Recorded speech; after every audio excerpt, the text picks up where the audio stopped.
연구소 주경야독, 오늘도 성신여대 겸임교수이자 북튜버인 이시안 작가 나와 계십니다. 안녕하세요. 네, 안녕하세요. 자, 굉장히 어려운 말들을 풀어내라고 해서 애먹었는데요. 네. 일단 오늘 소개할 책 뇌와 관련된 책이라고요? 예, 최근 들어서 뇌과학 책이 굉장히 많이 나오고 있거든요. 예. 이 뇌과학 책 중에서 가장 대중적인 책 중에 하나고요. 그러니까 이 대중적이라는 건 비교적 그래도 좀 쉽게 읽을 만하다라는 그런 책이겠죠. 네. 그런 책을 하나 소개해드릴까 하는데요. 리사 펠드먼 베렛의 이토록 뜻밖의 뇌과학입니다. 최근 뇌과학 책이 굉장히 많아요. 네. 우리나라 국내 과학자들도 뇌와 관련된 책을 네. 쓰시는 걸 제가 읽은 적도 있었는데 네.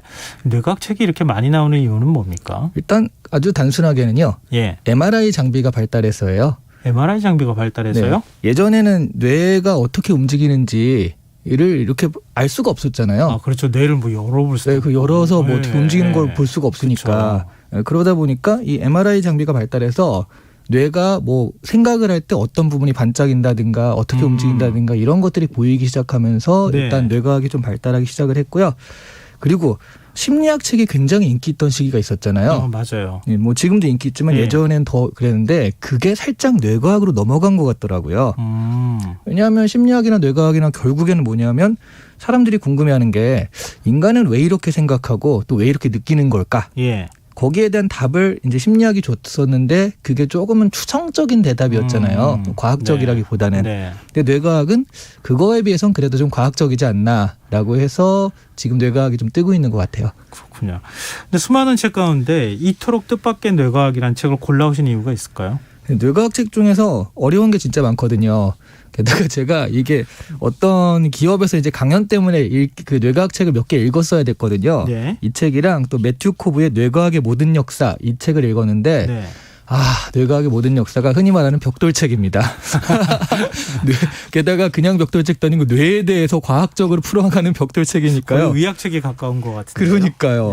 네. 정말 그거에 비해서 이 책을 읽으니까 이 책의 원제가 일단 7.5 lesson about the brain이거든요. 예. 7.5니까 그러니까 7개와 한 2분의 1 정도의 강의. 그러니까 뇌에 대해서 7개와 2분의 1 정도의 강의라는 건데 그래서 2분의 1이 뭐냐면 이제 서장이에요, 서장.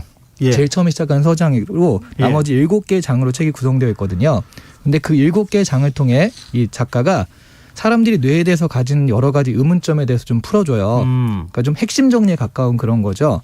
무엇보다 뇌에 대해서 잘못 알려준 상식을 좀 많이 알려줍니다. 어떤 게 있을까요?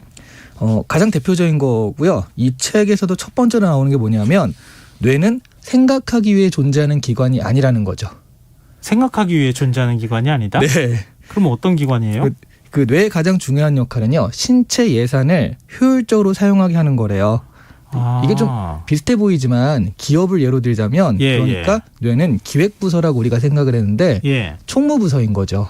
뭔가 기획하고 생각하고 이러는 게 아니라 뭔가 에너지가 있으면 그 에너지를 효율적으로 분배하고 어떻게 사용할 것인가 이거를 그렇죠. 주 역할로 하고 있는 게 뇌다. 네.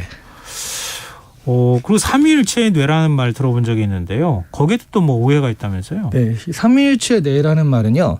1970년대 폴 맥리라는 신경과학자가 인간의 뇌를 진화에 따라서 3단계로 구분하고요. 삼위일체라고 부르면서 시작이 됐는데 그걸 또 코스모스라는 유명한 책이 있잖아요. 칼 세이건이 지은 그 칼 세이건이 그 코스모스 말고 다른 책 에덴의 용이라는 저서에서 언급해서 유명해진 개념이에요. 네네네. 게다가 최근에 베스트셀러 책에서도 이 개념이 언급됐다고 그러더라고요. 전 아직 안 읽어봤는데 많은 분들이 그래서 삼위일체나 그 책에서 봤어요. 뭐 이런 식으로 얘기를 하더라고요. 네.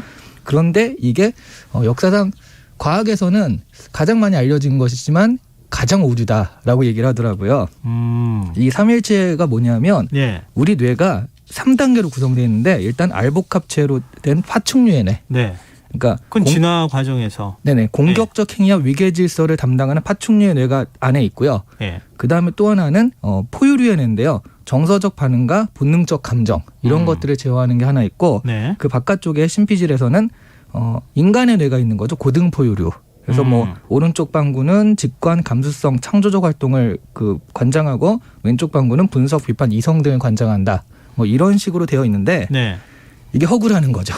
잘못했다는 거예요. 이게 허구라고요? 네. 인간의 뇌가 그렇게 부분을 담당한다는 게 잘못 알려진 사실이라는 거예요.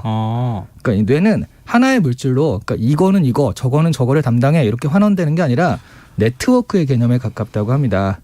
1280억 개의 신경세포가 하나의 거대하고 유연한 구조로 연결된 네트워크라는 것인데요. 네.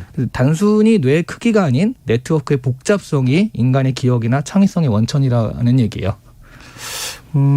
근데 그러면 앞서 말씀하셨던 네. 거 있잖아요. 우리가 뭐 알부갑체 이렇게 해서 파충류의 뇌. 네네. 우리 뇌는 가장 기본적으로 파충류의 뇌부터 진화했기 때문에 파충류의 뇌의 흔적이 우리 뇌에도 남아있다는 거잖아요. 그 다음에 점점점 진화하면서 네. 뭐 우리가 대뇌피질, 뭐 네네. 전두엽 이렇게 네. 얘기하는 걸로 네. 인간이 가질 수 있는 네.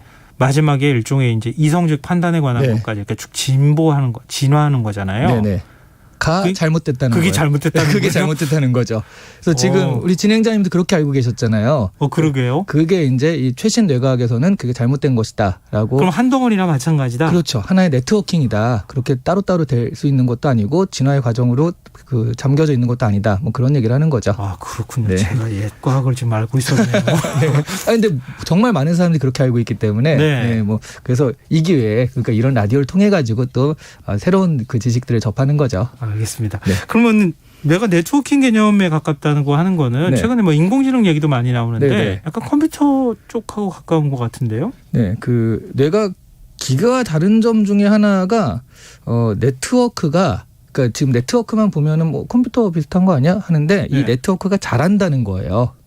네? 그러니까 인간은 네트워크가 확장되고 그리고 다른 사람에 의해서 영향도 받고요. 예. 그러니까 그냥 컴퓨터는 네트워크가 딱 세팅되면 끝이잖아요. 그렇죠. 근데 인간은 네트워크로 되어 있지만 그것이 잘하고 영향도 받고 뭐 그렇다는 얘기인데 예. 대표적으로 언어가 그렇다고 그러더라고요.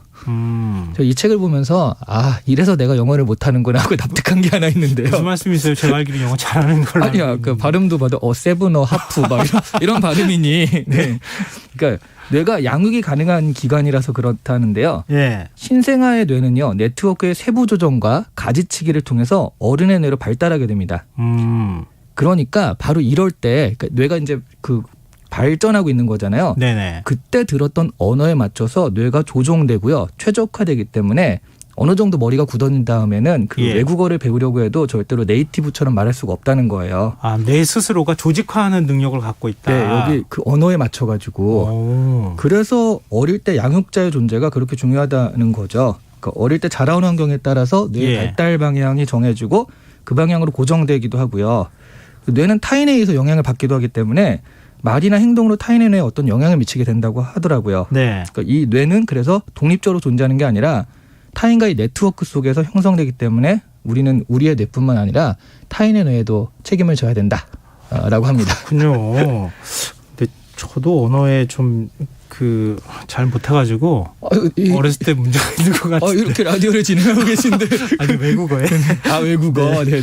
자, 그러면은 최근에 이제 뇌과학 붐이라고 할 정도로 뇌과학에 굉장히 관심이 많아졌는데 우리가 좀 경계해야 할 부분이 있다면요. 뇌과학의 문제는요. 인과가 밝혀지지 않는다는 거예요.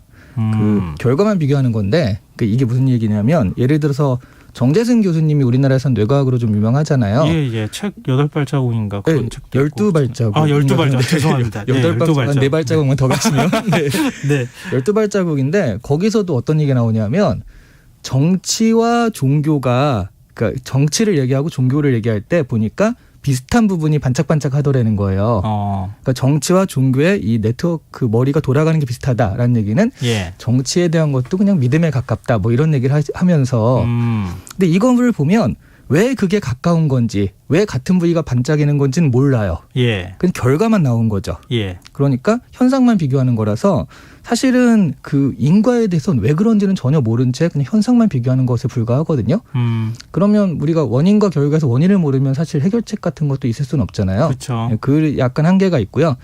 결국 이 책도 보면 우리는 뇌에 대해서 아무것도 모른다는 얘기예요. 그래서 제가 아까 두꺼운 책도 읽었다고 그랬잖아요. 그 두꺼운 책을 다 읽어도 결론은 우리는 뇌에 대해서 아무것도 모르고 있다. 굉장히 허무하더라고요. 그래서 레이 커즈와일 제가 그 특이점이 온다는 책 소개해드린 적이 있었는데요. 네네. 이 시간에 거기서는 인간의 발전 단계에서 뇌를 그대로 스캔해서 구현하는 인공지능의 단계 후에 인간을 능가하는 특이점이 온다라고 얘기를 하거든요. 그러니까 인간의 특이점이 뭐냐면 인간의 뇌를 그대로 스캔해서 그대로 구현하는 게 필요한데 당분간 그럴 걱정은 없는 게 이렇게 뇌에 대해서 아무것도 모르기 때문에 스캔도 할 수 없고 그걸 다시 재구성할 수도 없다는 거죠. 마지막은 약간 좀 결론이 허망한 쪽으로 좀 흘러가는 것 같은데요. 그러니까요. 근데 그럼에도 네. 우리가 이토록 뜻밖의 뇌과학이라는 책을 읽어야 하는 이유가 있다면요. 그래서 저는 이 마음에 대한 이야기나 자기 개발에 대한 책들 할 때 뇌과학에서의 뇌를 분석하면서 논의를 전개하는 경우가 많거든요. 예, 굉장히 많죠. 네. 사실 그런 책들에서 다루는 논의들이 뇌과학에서 과학적이지 않다. 좀 잘못됐다라고 하는 그런 결론도 많아요. 그래서 뇌에 대해선 뭐 일단 결론은 무엇이 맞다라고는 모르지만 적어도 무엇은 아니다 정도는 확실히 이 책을 통해서 알 수가 있거든요. 네. 뭐 인간의 뇌가 뭐 몇 %밖에 사용을 못한다라든가 그런 것도 전부 다 오해라는 거죠. 그래요? 네, 네. 그동안 우리가 알고 있었던 뇌와 관련돼 있는 상식을 다 뒤엎는 책 같은데요. 맞아요. 근데 좌반구는 뭐에 관계되고 우반구는 뭐에 관계되고 이런 것도 예술적 재능과 뭐 네네. 논리적 재능이 어떻게 네. 연결이 되고 뭐 이렇게 했던 것도 다 지금 안 맞는다는 네, 거잖아요. 그런 것도 하나의 네트워킹으로 복합적으로 작용하기 때문에 어떤 부분이 어디를 담당한다 자체가 이제 잘못됐다라는 얘기라 뇌과학이 최신적 그 기기가 발달하면서 보다 많이 알아갈수록 그동안에 우리가 알았던 게 잘못됐다라는 게 밝혀지고 있는 중이더라고요. 하긴 말씀 듣다 보니까 그런 생각이 드네요. 뭔가 우리가 지식을 알아가는 것도 필요하지만 네. 기존에 알고 있던 지식을 다시 점검하거나 네. 뭐가 잘못됐는지 확인하는 과정도 굉장히 중요하겠다. 네. 그래야 새로운 사실을 받아들일 수 있지 않겠습니까? 네. 그러니까 우리가 그동안에 매우 잘못되어 있는 상식을 믿고 살았다고 하는 거를 이 책을 보면서 깨닫지 않을까 이런 생각이 역시 드네요. 이렇게 말 정리를 정말 잘하시네요. 근데 제가 뇌가 별로 네, 굉장히 흥미로운 얘기였습니다. 듣기만 해도 똑똑해지는 주경야독 오늘 여기까지 하겠습니다. 지금까지 북튜버 이시안 작가와 함께했습니다. 고맙습니다. 네, 감사합니다. KBS 1라디오 금성환의 시사할 1부 순서는 여기서 마무리하겠습니다. 전 11시 전과 2부에 다시 오겠습니다.